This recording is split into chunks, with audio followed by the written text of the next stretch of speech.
When the first report from the CDC's Morbidity and Mortality Weekly Report reported a very curious situation of 5 men, all gay, from Los Angeles, who were presenting with an unusual pneumonia.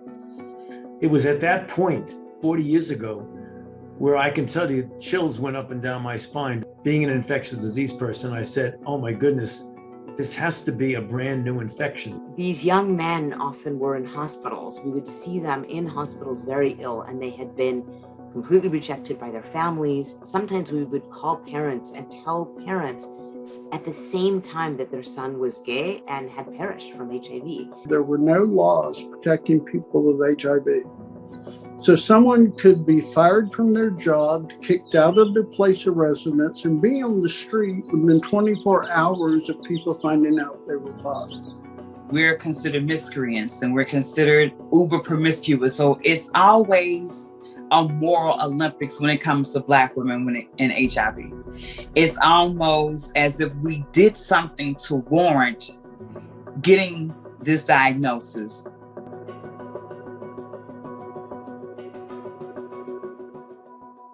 When I began taking care of patients starting in 1981-82, virtually all of my patients died. This is a very puzzling syndrome, and scientists like myself and others of my colleagues are taking different approaches. We didn't know what it was, so it was a disease, mysterious, no name yet.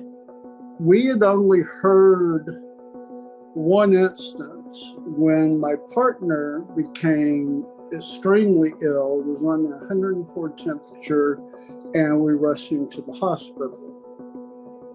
I had no idea that once they took him back, I would never see him again. Unfortunately, 7 months later, I started running a bad fever. I was originally diagnosed in San Francisco on February the 14th, 1982. So I've been living with the HIV virus at least 39 years, getting ready to hit my 40th year. One of the things that became very clear is that when you're dealing with a brand new outbreak, an evolving pandemic, that you learn things in real time. It was just literally a matter of several months as you saw injection drug users, hemophiliacs, recipients of blood transfusions, the female sexual partners of men who had this disease, and then finally children born of women who were likely infected. For anyone out there that has never been in quarantine, it is one of the most lonely, dehumanizing, scary place to be. And I wouldn't wish it on my worst enemy. When I miraculously started getting better, it was about 10 days later. I had a guilt trip for a long time of why I was outliving everyone. It's called survivor's guilt. You know, the biggest turning point truly was 1996, because that was when we had enough highly active HIV medications that you could put together that you could actually really combat the virus and get the viral load in the body from HIV down to undetectable levels. We gradually, over a period of years, developed 1, 2, 3, 4, 5, then a combination of highly potent antiretroviral drugs that have literally transformed the lives of persons with HIV. My name is Lydia Joyce, and I have been living and thriving with the HIV diagnosis for going on, it'll be 5 years in September. The night that I got home, I kept Googling, I'm HIV positive, now what? Like, that was a phrase. I kept Googling, and everything I got was very white, very male, and very gay.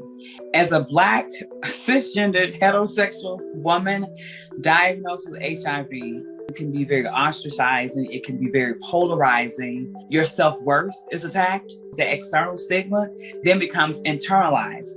When there is discrimination, when there is stigma, it is harder to access services. It's harder to go to a medical center and say, I am gay and I need prevention services. It is more difficult for you to come out with your family, for your family to help support you. So it really is stigma, discrimination, and susceptibility to a pathogen have always gone hand in hand.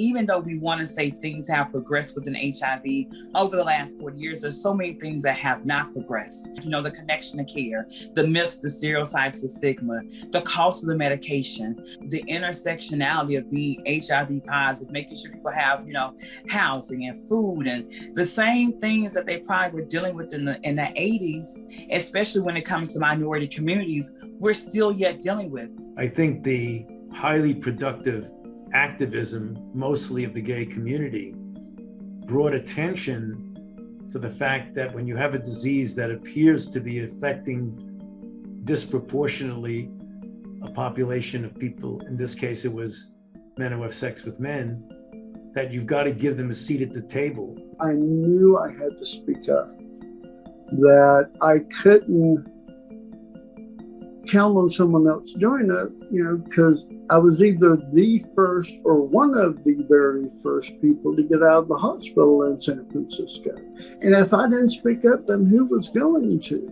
We marched in the streets, we held rallies at state capitals and on DC, we chained ourselves to buildings. So for 39 years, I've been fighting for something. In the fall and winter of 1981, there was only a few hundred cases reported in the United States. And now, fast forward 40 years, there have been a total of over 75 million cases worldwide and over 35 million deaths.